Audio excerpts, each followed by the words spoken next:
Hello, my name is Brian Boyer, and I'm running for the State House, District 77. In 1920, with unemployment surging from 4 to 12%, a record debt, and GDP in a nosedive, Warren Harding brings in Andrew Mellon as Secretary of the Treasury. They cut the top tax rate from 74 to 24% and reduced national debt by 1/3. Between 1920 and 1922, they cut the national budget in half. The result? The Roaring '20s, one of the largest periods of economic prosperity this country has ever seen. With what seems like the same situation today, why would we not follow through with the same plan? Dramatically cut taxes and chop all discretionary funding out of Michigan's budget.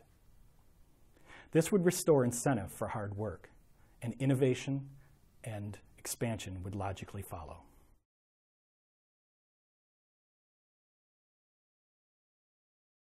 Proposal A is a debacle. We need funding that makes sense for the people that are using the system, not one that will pool the monies for the entire state together and then in typical government fashion pick the winners and losers. It is simply another way for the state government to wrest control from the localities and keep them in fear of losing their funding for not following the government's will. In 2009, a student in Wyoming brought in $7,343. In Byron Center, it was $7,886. Some Oakland County schools received as much as $12,443 per student. If the state of Michigan is required to follow equal protection under the law, then why this disparity? I say, pool the monies together and hand out vouchers so parents can pick the winners and losers. Or put the school funding back at the local level, where we can decide what we want for our students.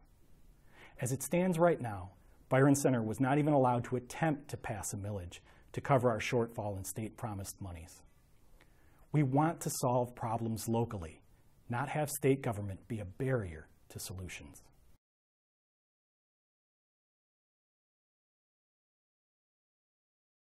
We, the state of Michigan, as well as we, the United States, are in a crisis. The politicians have spent more in 2010 than ever before, just to try to keep the imminent crash hidden until after the elections. But it is coming. We must cut all discretionary funding out of Michigan's budget. We must get lean before the famine starts. We must take surpluses that come along as an opportunity to start saving for the future. Michigan's budget, however complex, can't be any different than a household budget. Expenditures cannot exceed revenue for long, and a savings plan must be developed to get us through the droughts in revenue. Politicians in Lansing are sitting around arguing about what color to paint the walls in a home that the bank is coming to repossess in the morning.